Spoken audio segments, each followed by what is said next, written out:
Hello everyone, I'm Introini-Marrero. Today I'm going to speak about whether culture is rhetoric or is rhetoric based on culture.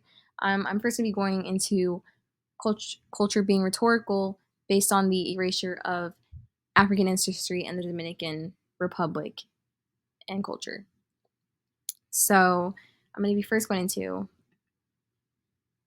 this is my dad. Him and I have the long argument of whether or not we're black.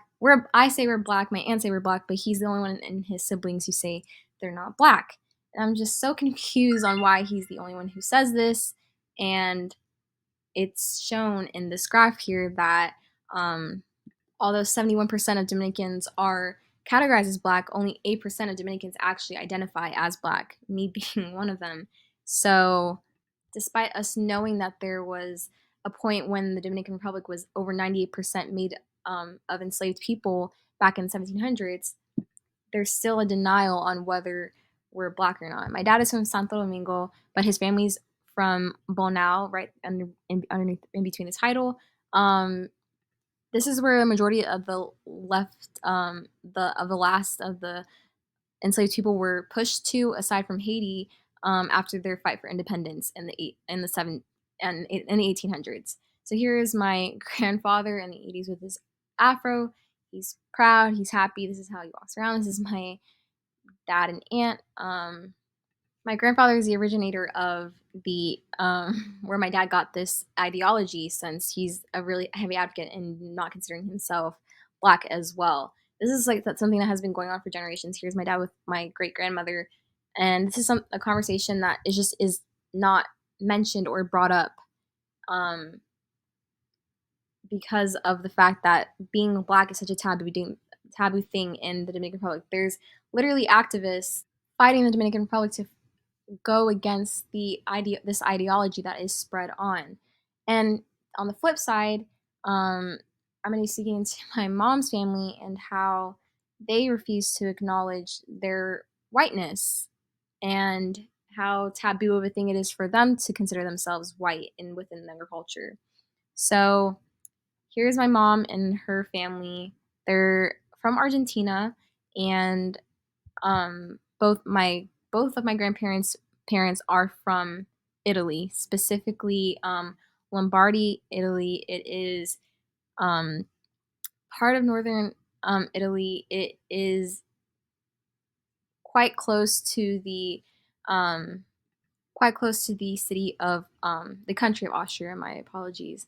And I'm just gonna go into a quick story on how I remember sitting with my mom's side of the family at the dining room table a few years ago during my high school graduation, after party and politics were brought up.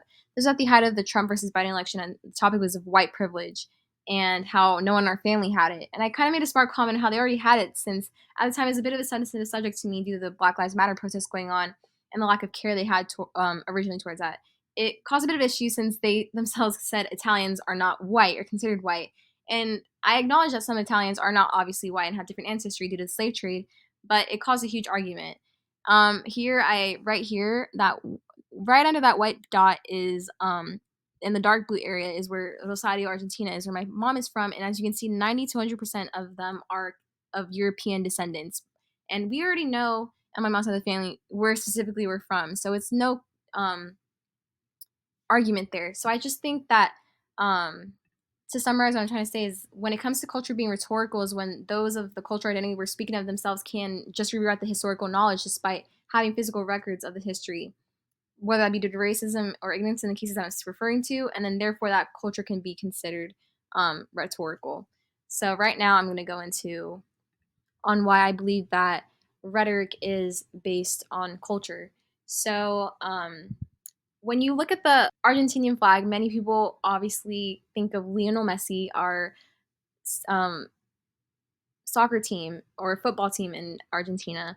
And here's my cousins here with a big picture of Messi and Diego Maradona from the Argentinian national team. We take a lot of pride as Argentinians in soccer, and it's part of our culture. I remember being as soon as I could walk, me and my siblings were put into soccer. Here's me and my siblings on a team together when we were younger, being um, put into soccer. And this, my mom's and her siblings have been put in soccer my cousins and their siblings, my grandparents and their siblings have been put in soccer. So soccer is just always on TV when I visit my grandma's house. Soccer is such a huge um, part of our culture.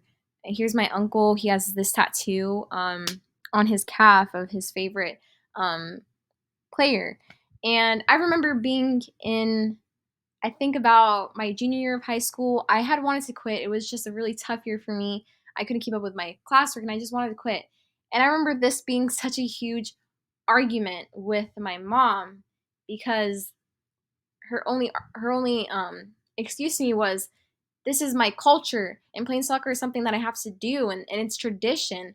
And I remember being like, that's not a really valid argument to me, but as an American, but to her, this is meant more to her. This is simply culture and something that we had to do.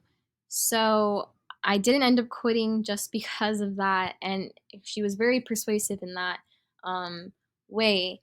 And I guess in a way to kind of summarize what I'm trying to say is when rhetoric is based on culture is when I guess concepts and practices that are based around cultural values um, and cultural traditions have great power to influence speech, modes of argument, persuasive strategies when speaking outside culture play into that, such as the argument I had with my mom and how her only argument to as to why I had to play soccer was because it's our culture, it's our tradition.